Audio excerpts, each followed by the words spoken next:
Bismillahirrahmanirrahim. Assalamualaikum warahmatullahi wabarakatuh.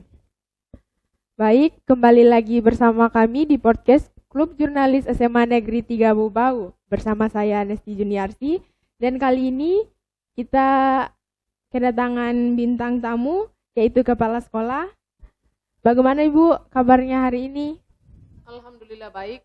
Kan ini masih masa pandemi COVID-19. Bagaimana pelayanan sekolah agar penerimaan siswa baru ini tetap terlaksana?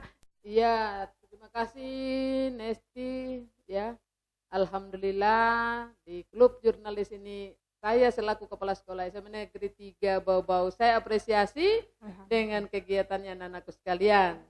Semoga anak-anak yang lain bisa termotivasi untuk bergabung. Ini luar biasa, ya. Ya, saya saja selaku kepala sekolah, nanti di SMA Negeri 3 Bau-Bau, saya baru melihat siswa-siswa yang punya bakat, punya minat di jurnalis ini. Olehnya itu saya apresiasi sekali lagi dengan pembinanya sekaligus.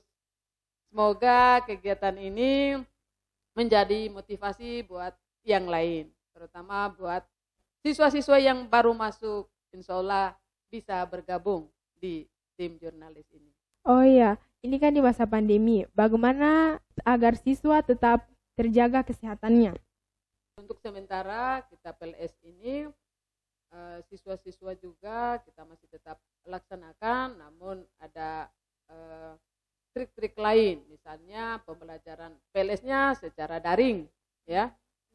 Nah, untuk kita menghadapi tatap muka sambil menunggu keputusan dari pemerintah, karena kita tahu bersama bahwa pandemi ini atau COVID-19 ini masih berlanjut, artinya masih mana yang terbaik itulah kita ikuti, karena pelajaran itu penting, tapi lebih penting juga kesehatan. Itu makanya kita harus menunggu perintah dari pemerintah. Menurut Ibu, kegiatan kita sehari-hari ini selama pandemi ini sama dengan sebelum pandemi atau ada perubahan? Kalau kita mau lihat perubahan, jelas sangat-sangat ada banyak perubahan. Ya, mulai dari sisi proses pembelajaran secara daring. Pertama, apalagi anak kelas 10 ini yang baru masuk, kita belum melihat wajahnya di kelas. Misalnya untuk bagi guru-guru ya, jelas berbeda. Kedua, artinya penerimaan materi itu jauh beda dengan tatap muka. Bagi siswa kan kadang merasa jenuh, rasa lelah kita belajar online selama daring, sudah 1 tahun lebih kita belajar daring. Apakah ada saran untuk anak-anak kita, termaksud saya sendiri sebagai siswa, apakah ada saran supaya kita tetap belajar, tetap mengembangkan bakat kita dalam situasi COVID-19 ini? Apakah ada saran, Bu? Ya, untuk saran saya, pertama saya selaku kepala sekolah di SMA Negeri 3 Bau-Bau ini, anak-anakku sekalian, pertama tetap harus mengikuti prokes, ya. Kalau aturan bilang harus datang di sekolah, ada yang diurus, ya, tapi itu harus pakai masker, atur jarak. Kemudian kalau selesai urusan silakan pulang. Kalau misalnya apa yang ditanyakan tadi bahwa sudah jenuh di rumah ya, sudah jenuh. Jangankan siswa, guru juga jenuh ya. Iya. Karena ya, tapi kita mau apa, sudah situasi dan kondisi alam. Ini bukan hanya di SMA 3 atau hanya di Bau-Bau. Ini mendunia, Nak. Jadi kita berdoa bersama semoga pandemi ini cepat berakhir dan kita bisa belajar sebagaimana biasa. Saya hanya titip pesan anakku, harus ikuti proses pembelajaran sesuai dengan jadwal yang diberikan oleh Bapak Ibu guru di sekolah. Iya Bu, selalu. Ikuti dengan baik, insya Allah setelah wabah corona berlalu, insya Allah kita akan adakan proses pembelajaran tatap muka sesuai dengan aturan pemerintah yang mana sudah disepakati oleh 4 menteri. Tapi itu pun kita masih menunggu masih menunggu aturan yang diberikan oleh pemerintah bahwa bisa kita tatap muka. Ingin tahu bagaimana cara Ibu belajar dulu dengan, kan dulu ibu pernah jadi siswa seperti kita, tidak sampai langsung jadi kepala sekolah seperti ini. Ibu sekolah dulu dan kita kan berbeda jauh. Kita sekarang kayak bisa dibilang zaman milenial lah, begitu. Jadi bagaimana dulu triknya ibu belajar supaya selalu bisa di kelas itu, bagaimana Bu? Alhamdulillah, saya juga pernah merasakan bangku SMA, ya, mulai SD, SMP, SMA.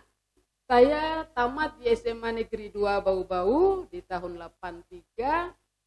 Saya juga mengalami, ya, hal-hal yang mungkin sekarang kalau kita bicara sekarang mungkin sudah tidak dialami anak-anak sekarang, karena dulu kami belum punya HP, ya, belum punya HP, televisi pun itu hanya satu dalam satu kelurahan itu pun hanya di desa, ya, istilahnya.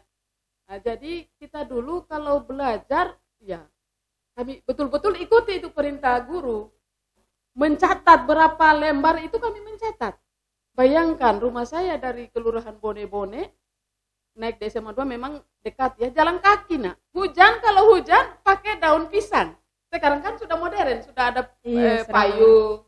Ya, kalau saya dulu masih pakai daun pisang. Bagus juga loh daun pisangnya itu utuh. Kalau robek basah lagi, sepatu dipegang. Ya, itu. Baru guru-gurunya kami patut. Guru kami itu dari keraton.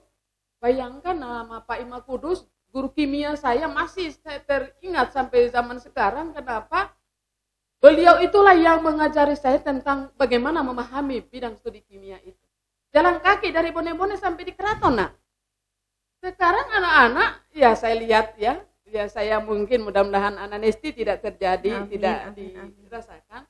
Sekarang anak-anak sudah diberikan tugas oleh gurunya, malah disimpan dulu nanti berhari-hari. Tapi mudah-mudahan, ya, dengan pengalaman-pengalaman saya yang saya pernah alami, mudah-mudahan juga anak-anakku juga bisa mengambil contoh. Itu salah satu contoh. Ini guru kimia dari Bone-Bone, naik di keraton, jalan kaki. Kemudian ada bidang studi lagi, olahraga. Kami harus jalan kaki pergi di kota itu, harus pergi praktek. Itu masih saya ingat betul. Ya. Kemudian lagi hal-hal yang lain, misalnya disuruh harus olahraga, subuh harus bangun jalan kaki. Bukan seperti sekarang, tinggal telepon ojek atau anak-anakku memiliki motor, memiliki mobil dan sebagainya, kami itu masih jalan kaki. Ya. Dan juga kami disuruh guru, kami patuhi betul itu guru. Ya. Kami patuhi itu guru, kalau disuruh mencatat sampai berapa baris. Sekarang kan sudah ada buku, anak-anakku tinggal membaca buku, dipinjamkan dari sekolah itu buku. Tinggal bagaimana anak-anakku bisa mengelola materi-materi yang telah diberikan oleh guru. Sudah ada buku di perpustakaan, siap mau pinjam berapa sesuai dengan bidang studi yang ada di sekolah itu. Silakan pinjam, silakan belajar dengan baik, ya. Semoga anak-anak kalau punya niat dan cita-cita, insya Allah bisa sukses. Amin. Ya? Insya Allah. Kita kan siswa zaman sekarang ini siswa milenial, sudah terlena dengan teknologi, berbagai macam, kayak terlena dengan aplikasi-aplikasi yang zaman-zaman sekarang, bisa dibilang zaman now begitu, Bu. Jadi apa nasihat Ibu untuk saya dan teman-teman saya yang masih sekolah ini agar tidak terlena dengan teknologi yang canggih di zaman sekarang ini? Iya, jadi begini, Nak. Kalau kita berbicara teknologi, ya ini sungguh luar biasa memang ini. Kalau kita manfaatkan dengan sebaik-baiknya, ini luar biasa, bagus sekali sebenarnya. Tapi kalau lihat dari sisi manfaatnya, seperti ini kan, ini kalau tidak bantuan teknologi ini kan tidak mungkin kita adakan jurnalis ini misalnya. Iya, misalnya. Ya. Jadi anak-anakku kalau misalnya melihat atau memakai internet, pakailah yang sisi positifnya saja. Ya. Ada manfaatnya buat masa depan. Lihat, jangan terlena dengan main-main game dan sebagainya. Ya, ambil sisi positifnya, yang ada manfaatnya untuk pelajaran, yang bisa membantu untuk pekerjaan atau tugas-tugas yang diberikan oleh guru. Ya, sekarang kan ada istilahnya di dalam di Google itu mata pelajaran apa saja kan ada pertanyaan jawaban. Kalau anak-anakku manfaatkan dengan sebaik-baiknya, insya Allah. Ya kan karena ini anak-anak zaman sekarang kan banyak. Banyak sekali yang tidak Iya, menggunakan itu dengan baik dengan kadangkala. baik. Oke Bu, terima kasih atas nasihat-nasihatnya. Sebelum ditutup, mungkin ada kesimpulan yang Ibu berikan untuk kedepannya nanti. Terima kasih banyak Nesti sudah mengundang Ibu di ruangan ini. Semoga ini kedepannya lebih baik lagi, artinya lebih maju lagi dengan adanya klub jurnalis ini. Pertama apa yang saya sampaikan tadi, moga-moga anak-anak menjadi motivasi buat kalian, ya, karena kita berada di musim pandemi ini. Pesan Ibu, jaga kesehatan, ya, jangan keluar rumah kalau tidak penting, ya, harus ikuti prokes, ya, baik itu di lingkungan masyarakat ataupun anak-anakku datang di sekolah, ya, karena kita ini kan masih menghadapi pandemi, ya, yang mana pandemi ini belum berlalu. Kita berdoa bersama, moga-moga pandemi ini cepat berlalu. Amin, semoga pandemi ini akan berlalu. Baik sahabat remaja, hari ini cukup sampai di sini. Nanti kita akan berbincang-bincang lagi bersama Ibu Kepala Sekolah. Saya Nesti Juniarsi, mohon undur diri. Billahi taufiq wal hidayah. Assalamualaikum warahmatullahi wabarakatuh.